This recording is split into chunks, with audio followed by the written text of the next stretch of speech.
Hola clase. Well, buenas noticias para ustedes. This last video, called It's Kind of an Iffy Proposition, is our last video of the year. And it's all about what you would say or what you would do under certain circumstances. So let's take a look. But before we do take a look at an iffy situation or an iffy proposition, we need to take a look at a couple of tenses that we've already learned. One is called the conditional, el condicional. You learned that just recently, a couple days ago, using the infinitive plus its endings. And don't forget, almost every tense in Spanish has irregulars. So we'll need to review that. And once we do, then we'll go ahead and review another tense. And that other tense is called the past subjunctive. Remember how to form the past subjunctive? Well, we need to go to the preterite, ellos form, and then we drop the ron and we add our endings. Ra, ras, ra, ramos, rice, run. Those are the endings that we need to know, and those are the two tenses that we need to know also.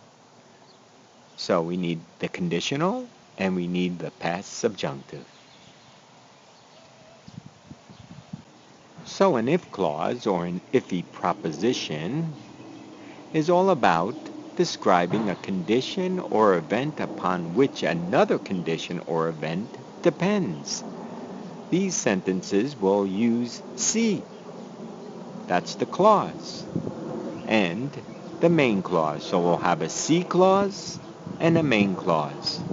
And that's important to remember. And it's all hypothetical. So therefore, we are going to describe a condition or event which depends on another.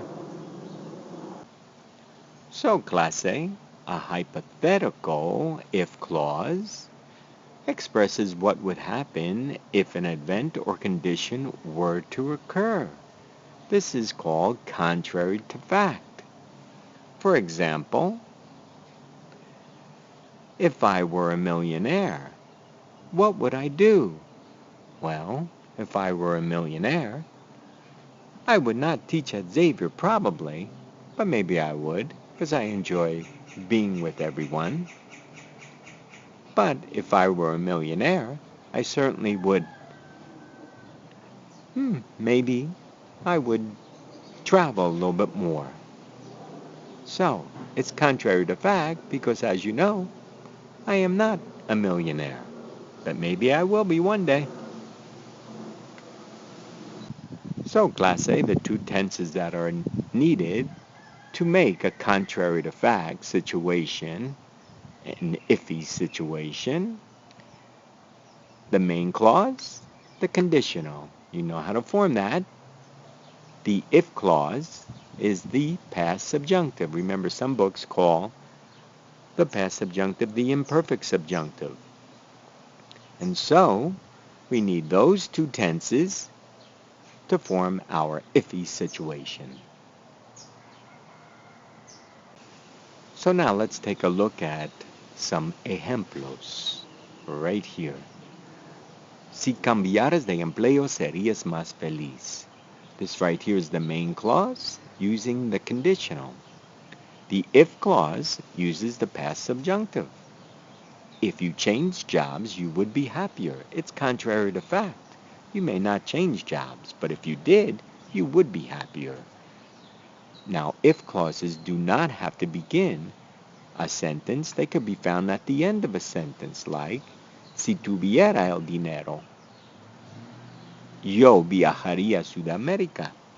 So here's the if clause using the past subjunctive, tuviera, and then the main clause using the conditional. Si yo fuera tú, iría a casa ahora. That's the main clause. Iría a casa ahora, using the conditional. Si yo fuera tú, if I were you. Now this last ejemplo is a famous or popular sentence, si yo fuera tu novio, nunca te dejaría ir. If I were your boyfriend, I would never let you go.